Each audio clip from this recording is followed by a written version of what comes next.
Tidak semua kesalahan yang kita buat disebabkan oleh si jahat. Tapi ada hal-hal yang kita buat yang bisa menjadi celah bagi si jahat. 5 celah yang kita harus jaga dalam hidup kita. Yang pertama, amarah yang terpendam. Kalau kita punya kemarahan, boleh nggak kita marah? Tentu boleh kita marah kalau memang ada sebabnya. Tetapi saya tidak menyimpan kemarahan dalam hati saya. Ada penyebab orang marah dan kemudian memendam kemarahan. Apa itu? Salah satunya iri hati. Iri hati merupakan akar kebencian. Kalau kita tidak ingin celah terbuka dalam hidup kita, sehingga hati kita dikuasai oleh iblis, kita harus mengampuni dan belajar melepaskan. Jangan menyimpan dendam, apalagi iri hati kepada orang. Nah, kadang-kadang ketika kita marah sama orang, belum tentu orang itu yang punya masalah sama kita. Kita sendiri yang harus membereskan hati kita. Karena kita bertanggung jawab atas keputusan hati kita sendiri. Berhenti panas hati, berhenti membenci, belajar mengampuni. Hal kedua yang menjadi celah bagi iblis adalah keserakahan. Orang yang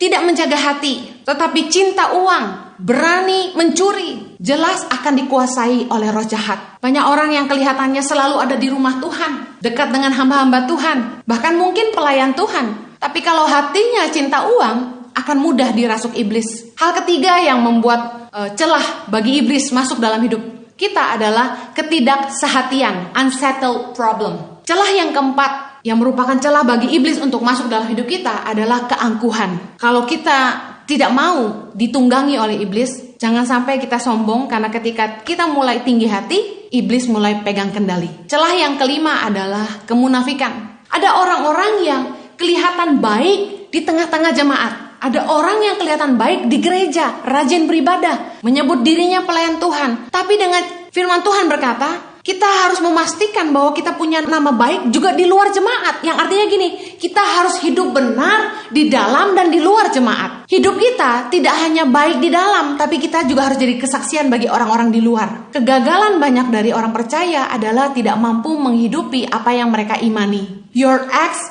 speak louder than words. Bagaimana kita menilai apakah hidup kita munafik atau tidak? Lihat buah-buah hidup kita. Kalau kita melakukan apa yang benar, kalau buah hidup kita adalah kebenaran, berarti kita adalah orang benar. Dan sebaliknya, kalau kita hanya kelihatan benar di depan orang banyak saja, berarti masih ada kemunafikan dalam hidup kita. Karena itu yang akan menjadi jerat bagi iblis dalam hidup kita. Bagaimana supaya kita tidak buka celah kepada iblis? Jadilah penurut Allah.